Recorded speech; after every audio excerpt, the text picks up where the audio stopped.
Hello, YouTube, and welcome to another weekly randomizer episode. We got augmented shields this run, which that could be a little bit fun to deal with. That's always entertaining when Corpus suddenly become the most difficult to kill enemies in the entire game. But anyways, go ahead and randomize this and ignore our friend Ortis there. And yeah, this should work. This should, in principle, work. So, first of all, the elephant in the room is, of course, these twin vipers, which I did a video on, where I was kind of riffing on the reduced reload speed and how amusing that mod ends up being. But here's the build that I actually run in everyday missions. Of course, we're still staring on the barrel of a 5-second reload, but ultimately, it's not that big of an issue because we can just dump the magazine to kill a couple of enemies that we're scared of, swap back to the primary weapon, and then reload these out of combat whenever we have the chance to. So it's still a perfectly viable weapon, even with all of that baloney in terms of stats. Anyways, so, but at least I suppose I should talk about the weapon. So the Twin Vipers are a very good hybrid pistol, at least the Wraith variant is. Now the default Twin Vipers probably don't have enough crit chance to get away with running crit mods, but right here at the 20% 2 times, that's just right at the point where I think it's worth slapping on 2 crit mods and calling that good. Yeah, I don't think you necessarily want to invest more in critical stats beyond that point, especially when we've got a weapon with such a high fire rate that can proc status repeatedly. So when you've got Lethal Torrent on your Twin Vipers, you're at 40 fire rate, you're going to empty your magazine in a single second, and you're going to proc huge amounts of status effects, because even with just 46 status percent on this sucker, and that's after multi-shot. So before multi-shot, you may be only at 20% per pellet. That still doesn't change the fact that you're going to be proccing 10 or more status effects by dumping that magazine. So there you go. That's a simple enough explanation. So we're going to look at the Baza here next. My Baza also has a ribbon that's kind of heavily impacting the playstyle on the weapon. Now the big thing that you'll notice here is that this Baza ribbon is dialing up our critical chance to be well above 100% and dialing down the status chance to be, well, I'm not going to say crappy, but, you know, not that good. So what we're going with here, to abuse this particular alteration to the weapon's stats, is we're going with heavy emphasis on Hunter Munitions and making sure that Hunter Munitions is going to be proccing as often as possible. So with the high critical chance means that every single shot is going to have a chance to apply 100 munitions, so we've effectively added 30% status chance to the weapon entirely in Slash, which is great because, as you can see, the Baza doesn't have very much Slash chance. And this ribbon also applies a ton of elementals on it. As you can see, we've got corrosive damage just built in there, so we're only going to add a little bit of extra elemental at that point. I'm going to emphasize adding as much critical chance and critical damage as possible here with Point Strike, Fail Sense, Hammer Shot, as many critical stats as we can shove into this weapon. Now the other option that you might go for here, since the accuracy of the weapon is so high, would be something along the lines of heavy caliber, or you could go with another base damage mod like Vigilante Armaments. There's some other options there if you're looking to amp up the weapon's base damage of a bit more and maybe apply larger amounts of slash damage on those 100 munition procs. Now, I'm not that worried about it. I found that the Baza's damage is very, very good, even without going for some of these, what's the word I'm looking for here? Supplemental base damage mods. I found out that the damage in this weapon is still pretty excellent just because the critical multiplier on the Baza is so high. Like if we pull off these crit mods, you can see the base is still 3 times, which means that this is a weapon where your damage output is much higher than the raw numbers that are being shown here because we have such massive critical multipliers and we're critting all of the time. So that's my Baza that I built. Finally, the Lacera. The Lacera is an interesting weapon because it's sitting at something like 45%, 50%, something crazy base status chance. 45%, yeah. I couldn't remember what exactly it was, but I knew it was something like that. So we're going to go ahead and set this sucker up with just this for dual stat mods and condition overload. And I find that the heat damage here is also very important to the weapon, just because what we want is we want condition overload to proc multiple status types, and since the base damage on the weapon is electricity, we're getting only a corrosive damage until you slap on that volcanic edge there. So ultimately, we're still not going to be getting huge numbers of status procs, but that's okay. That's okay, because even getting 2 is a massive upgrade to our damage output, but we're getting 1. And 100% status is 100% status. Again, I've never really particularly enjoyed the Lacera, partly because of the base elemental damage, partly because Defiled Snapdragon has some awkward to use melee combos, especially even in the quick melee mode. Which, hopefully, now that quick melee is actually drawing the weapon and you can perform some of these other combos, hopefully we can abuse this right click combo a bit better, because this combo is a little nicer than the Claws of the Drake. The Claws of the Drake, the third or fourth hit just absolutely flings you forward, and the hitbox on the attack is very narrow, so you tend to dash through the enemy that you're attempting to hit without actually hitting them, and that can be very disorienting, make you have to stop, reset the combo, think about what you're doing, and fix what's going on. Anyways, we still have Life Strike, we still have Condition Overload, we still have all the generic things that you want on any melee type weapon. As you can see, the base damage on the Lacera is very high, but with very low critical chance, we can't necessarily build this for crit, and 100% status chance isn't really that useful of an effect on melee weapons. I haven't really talked about this before, but one of the reasons why Condition Overload is kind of an amusing mod is that it doesn't necessarily require you to go all in on status chance to make it work properly, you know? A lot of times what people are able to do with Condition Overload is set up the weapon for 50 to 75% status chance and get away with it, and maybe go for hybrid builds with some crit mods and whatnot on top of that, and still be okay with getting bonus damage off Condition Overload. And the reason for that is because melee weapons ultimately aren't going to scale with status chance in the same way that ranged weapons are. You remember what I was talking about with the Twin Vipers, where you fire off 40 shots in a single second? You're never going to get there with melee weapons. Melee weapons, you're lucky if your stance is causing you to proc 5 or 6 hits in a single button press. And that's just a completely different economy of scale, where you're not interested in being able to proc 6, 8, 10 different status effects all at once, or 10 different instances of a slash status, or a corrosive status, or something like that, you know? With melee weapons, you're only interested in getting 1 or 2 status procs as you're hitting a single enemy. But that's okay, because Condition Overload lets you scale with having procced a status effect once or twice, and gives you tons of extra damage under those circumstances. Which is why the fact that the Lacera lets you hit 100% status chance really isn't that important, because even if it was only 50%, you still would be getting a Condition Overload buff after having hit a couple of auto attacks, a couple of melee attacks I should say, and hit a couple of hits that eventually got you to the point where you had a status on that enemy, and the Condition Overload was giving you more base damage. Also worth noting, I think the Snapdragon stance, the Heart of the Naga, and the Soul of Leviathan, one or both of those has an effect that procs slash innately. That's another problem with Condition Overload, is that some stances just proc status effects that you can build around on the outside, in addition to anything that your weapon is built on. Which is why, ultimately, for melee weapons at least, crit it ends up being king. Yes, Condition Overload is the most powerful melee mod, in my opinion, if you're going to be going for high-level, high-damage builds. Condition Overload against any enemy that you've even been shooting with your ranged weapon, so that you've been hitting with abilities, lets you spam out massive quantities of damage, because it's going to amp up your damage horrifically. But ultimately, if you want the melee weapon itself to deal even more damage, crit mods are going to be more effective than status in the long run.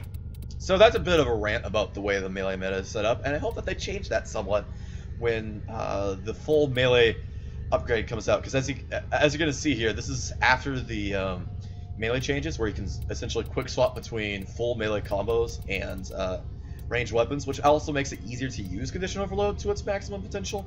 Like, we can take this Baza, we can use 100 munitions to apply slash status, and then go in with the Lacera, knowing that the Condition Overload is going to be as plus 60% melee damage, that we're going to proc status pretty soon into the combo and get plus 120 melee damage.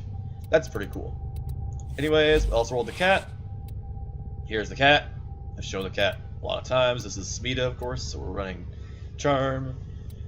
And yeah, I do not feel the need to explain the cat. However, I do feel the need to explain the Necrophos. And yes, I know, I've got some funky side builds here, but the Nekros here that I've got set up is one of the most interesting emergent builds that I think any Warframe in the game has. So I definitely want to talk about this sucker and make sure that what you're looking at here makes sense to you. So a big part of the build here that we're running are these double augments. And to understand the goal of the build and what we're going for here, I do have to explain the augments. So first of all, Despoil is changing Desecrate so that instead of spending energy per enemy desecrated, so for each enemy that we're killing, it consumes that enemy's body to produce a health orb and sometimes drop extra loot, right? And what's Despoil's doing is it's causing this ability to cost health per corpse instead of energy per corpse. So that not only changes the Warframe to not be fairly resistant to energy drains and whatnot, but it also changes the Warframe to have an economy based on spending health and then recovering health by picking up the health orbs that the ability to Desecrate generates. And that means that we can essentially guarantee that we're picking up health orbs over time, which means that health conversion here, a mod that you'll see on very few other Warframes. I think I play it on my Nezha as well, and that's about it. But this makes health conversion an insane mod. As you can see here, our Nekros Prime is only sitting on 65 armor. But since we're picking up health orbs constantly, one after the other by killing enemies and then despoiling them, we are sitting on 900 to 1300 bonus armor off of health conversion almost all the time. And that means that Nekros takes very little damage. Now, on top of that, we have Shield of Shadows, which causes the shadows to take damage for Nekros, instead of Nekros himself taking damage. And yes, it's only a percentage of the incoming damage that hits Nekros, but an important attribute of this augment that's not really listed on it is that you also send any status effects that come into you to your shadows. And that means that it's very difficult to knock Nekros down, it's very difficult to slash proc him, it's very difficult to do things like, I think disarm goes through. I was going to say disarm, but that's not. I think that might be one of the few status effects that still goes through. But, you know, things like staggers get reflected off. Things like cold procs, fire procs, those all get reflected to your shadows. And that's also why we're not playing any form of handspray on this build. Because so long as the Shield of Shadows is up, handspring is unnecessary because we can't be knocked down. And on top of that, with Intensify on the build and a full stack of 7 shadows, we're reducing our incoming damage by roughly 50%. Now, Shield Shadows can scale up to be reflecting 90% of incoming damage out to our shadows, and that's an entire other build on itself. And that's an entire build I don't even have set up right here. The big reason why it's difficult to do that is because Shield Shadows was made in... The augment was published in an era where Nekros had his number of shadows scaling with his power strength, so you didn't have to maximize power strength as hard to take advantage of the potential 90% damage reduction. Because you could get, say, 10 to 12 shadows, each of them taking in the vicinity of 10 to 12%, and there you go, you're already there.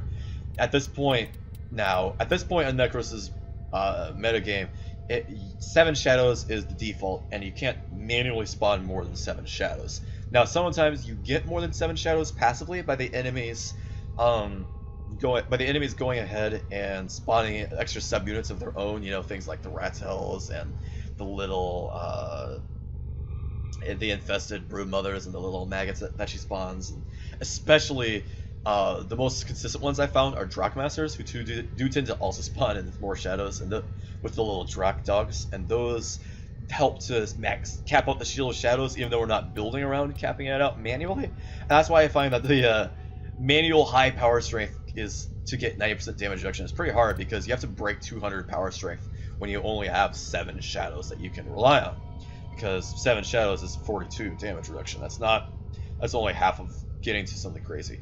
So I'm not really worried about Shield of Shadows necessarily as a raw damage reduction augment, what I am worried about it for is for crowd control immunity and for at least shutting off some damage and letting us tank for a little bit longer under heavy fire, because that means that for a raw damage reduction augment, we can also add adaptation, which is going to give us up to 90% damage reduction when being hit with damage that's not killing us. And between health conversion and Shield of Shadows, things are not killing us. And holy cow, I'm gonna have to do this one in 2 takes, aren't I? Because that's a hotfix incoming.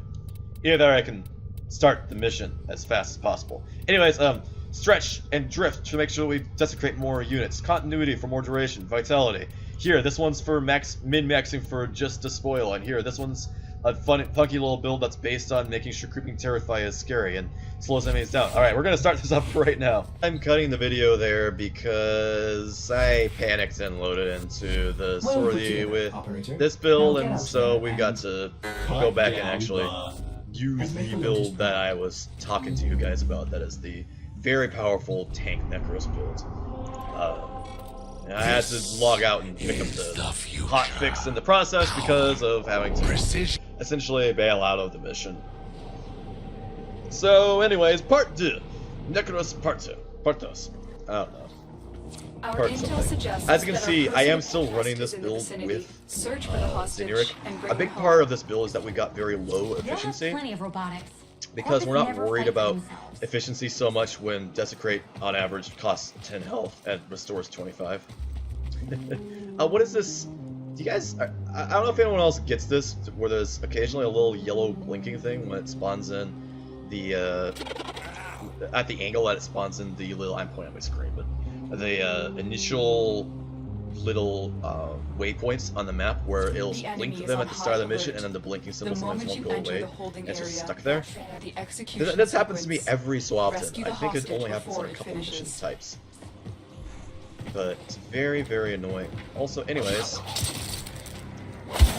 stupid Lacera. As you can see here, when the enemies have themselves a augmented shield effect, they don't. Oh. They have themselves an augmented shield on them. They don't take stat finishers through shields. Well, we're using one of the Lacera combos. One of the things I wanted to show off was the fact that now that you can go into full melee combos here from within the from within the mission quickly. You can swap back and forth to melee. So talk a little bit of that, and it doesn't matter. Okay. Point being, we have a couple stacks on health conversion already. As you can see there was a slash proc built in, even though the weapon has no base slash damage.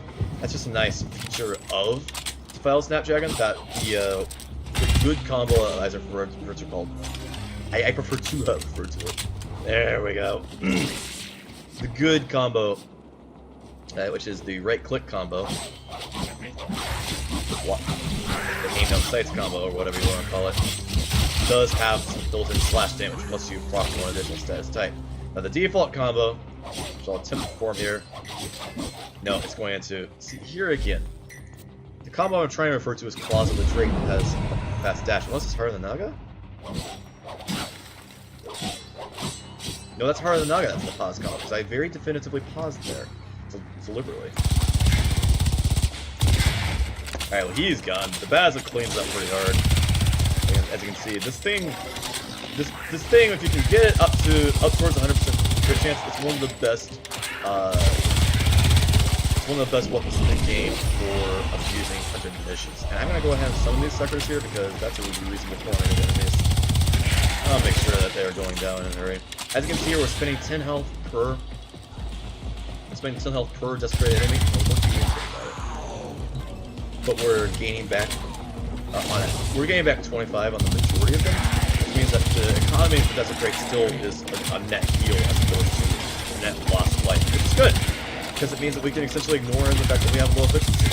We use our energy pool for ulting whenever we feel like we need to have an army of enemies here. Our allies, I should say.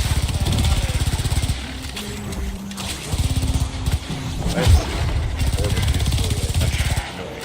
Alright.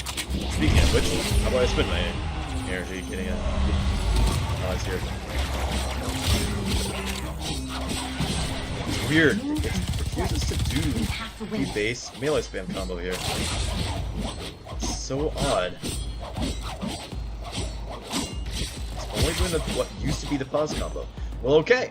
I have much more appreciation for weapons like the Lacera now that the melee is coming through, because there's no longer the plus.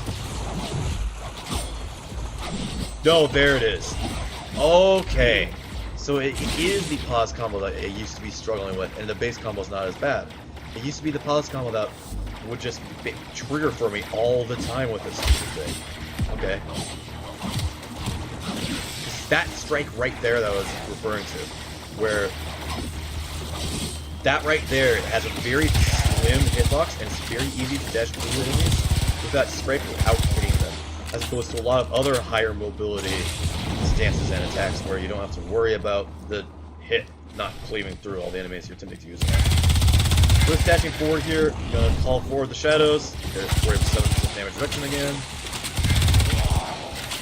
However much.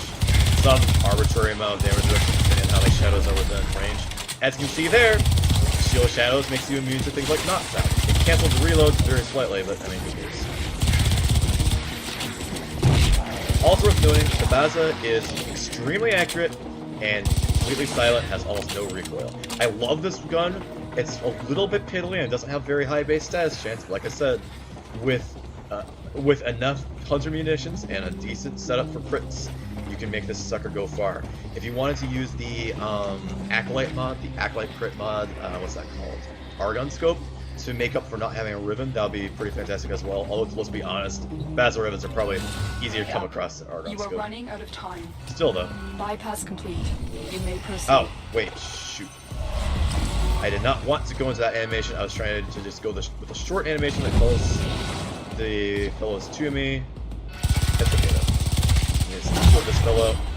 As you can see there, that's the primary use for Condition Overload, is having one massive melee strike when an enemy already has tons of status effects on them, for one reason or another. Here, you can have my super long reload time. You've located the hostage. Escort the Vipers, prisoner to enjoy the that extraction hostage. point. They're not bad. Reload animation, let's be honest. It's only bad when you include Tainted Clip, Tainted Magazine, whatever it's called. The thing gives you an increased magazine for your reload speed.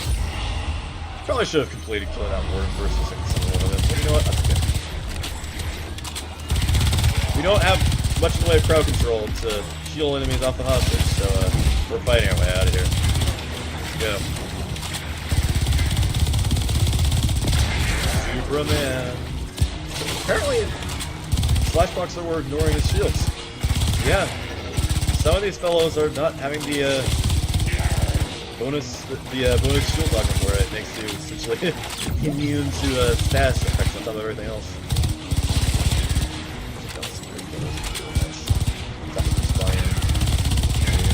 The hostage is still okay, the hostage is taking way damage. It's crazy though. As you can see, we're kind of just shedding off a bit of damage that's coming in and hitting us.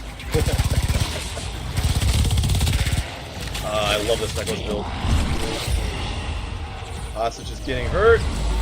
Hostage is getting hurt. We may have to revive him once or twice, but we're just about cleared here.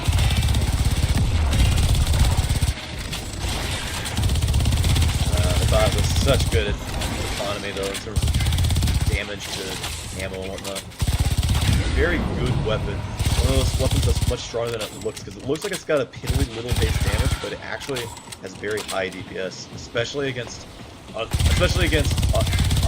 armored targets, actually, like the Veneer, because of how much damage is being dealt by Slash.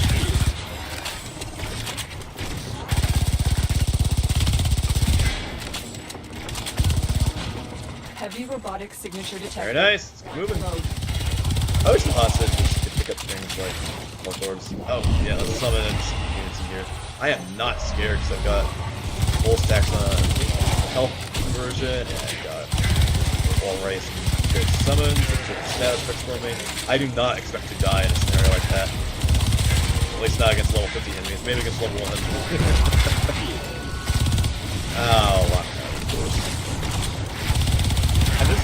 what I'm trying to get at, is that Nekros requires some setup, you know? You have to get the full stacks, you have to get yourself an army going, and those things you can't summon at the very start of a mission. So he's not really necessarily a good mission a good tank right off the bat. But in some of these longer missions where you just take things slowly, you just fight your way room to room, get some kills, you can be remarkably tanky. Oh, my close are going away. Let's see if I can save at least one of them. There we go. Who knows what kind of enemy I managed to... or what kind of ally I managed to preserve there. Alright, let's get moving, rescue target. Not really any need to keep going here. Alright, as soon as the target redeploys to me, I will pull my allies to me. There he is. There we go. In case you weren't aware, when you have a full set of 7 ghosts active, recasting the ability will summon the ghosts to you, and it will refresh their health. Minor things about Nekros you should probably know. Also, this build doesn't really use the other 2 abilities, but boo. And I need a target for some reasons, but touch. There we go. That's what those other 2 skills do if you've never seen Nekros before. I haven't really explained his abilities, but you know, most people build Nekros around this rate because of his ability to alter the loot economy. And that build there, super tanky. That's why I wanted to show off on him. So there you go. There's the fully completed story finally after the hotfix came through and forced me to take a detour in my plans. Alright, hope you enjoyed that one. That is a demonstration of new condition overload, now that you can pull out the melee weapons very quickly, and a demonstration of the new demonstration of Nekros and the Baza and a couple of other weapons that I've never shown off before. So, hope you enjoyed that. Herp to derp out.